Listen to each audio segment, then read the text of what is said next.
Olá pessoal, meu nome é Andressa, eu faço parte do segundo C e hoje, juntamente aos meus colegas Cleuton e Guilherme, estarei falando um pouco sobre a biotecnologia e suas aplicações. Primeiramente, eu vou explicar o que é o genoma. Bom, o genoma é caracterizado como a sequência completa de informações que constituem o DNA de um ser vivo, o seu conjunto de genes. Ou seja, estudar o genoma é como estudar a anatomia molecular de um organismo. Seguindo, agora eu vou explicar o que são os genes. O DNA é uma molécula que apresenta como função armazenar informações genéticas na sequência de suas bases nitrogenadas.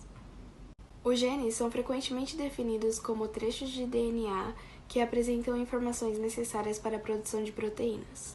Vale destacar que os genes também incluem sequências de nucleotídeos necessários para a síntese de outros tipos de RNA. E por que é tão importante reconhecer o genoma de um organismo? Conhecer os genes de uma espécie pode trazer informações valiosas sobre um ser vivo. Além de ajudar no diagnóstico e também na identificação da predisposição genética para certos problemas, esse conhecimento pode ajudar na criação de medicamentos para diversos grupos de indivíduos que evitam reações adversas graves. Ou seja, conhecer o genoma de vários organismos é importante, pois fornece respostas às perguntas dos diversos campos da ciência. Olá pessoal, chamo-me Cleuton do Nascimento e eu faço parte do segundo ano C. Agora estarei elencando um pouco sobre drive genético. Primeiramente, drive genético pode se dividir por muitas nomenclaturas, mas as mais comuns são drive genético e genética dirigida. Uma genética dirigida é uma tecnologia da engenharia genética que, no caso, serve para propagar um conjunto de genes específico em uma população. No caso, esse mecanismo serve como uma autoprogramação por uma variante genética desejada, que serve para propagar mais rapidamente do que a herança mendeliana tradicional. Essa ideia foi postulada em 2003 e é atualmente a única tecnologia capaz de modificar geneticamente uma espécie.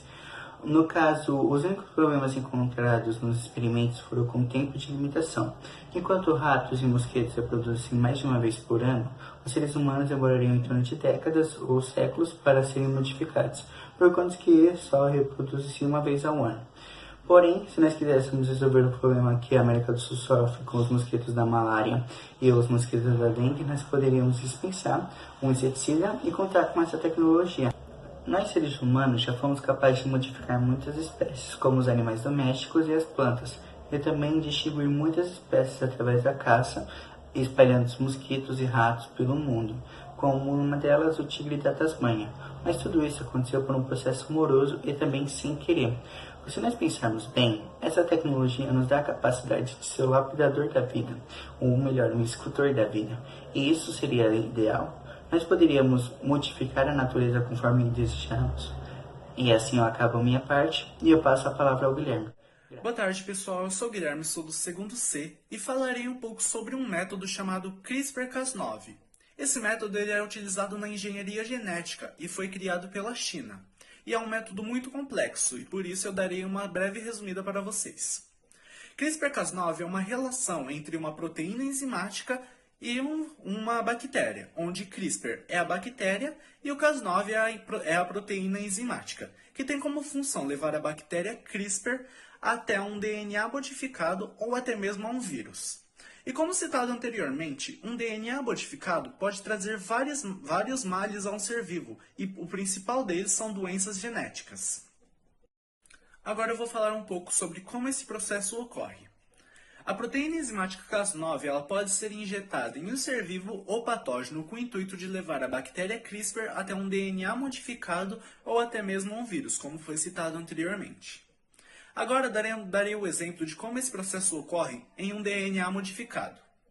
Quando a proteína Cas9 chega até esse DNA modificado, ela corta a parte modificada, que pode estar localizada entre duas ou mais bases nitrogenadas. E é aí que a bactéria CRISPR entra em ação, injetando o seu RNA na parte que foi cortada pela Cas9, completando o DNA.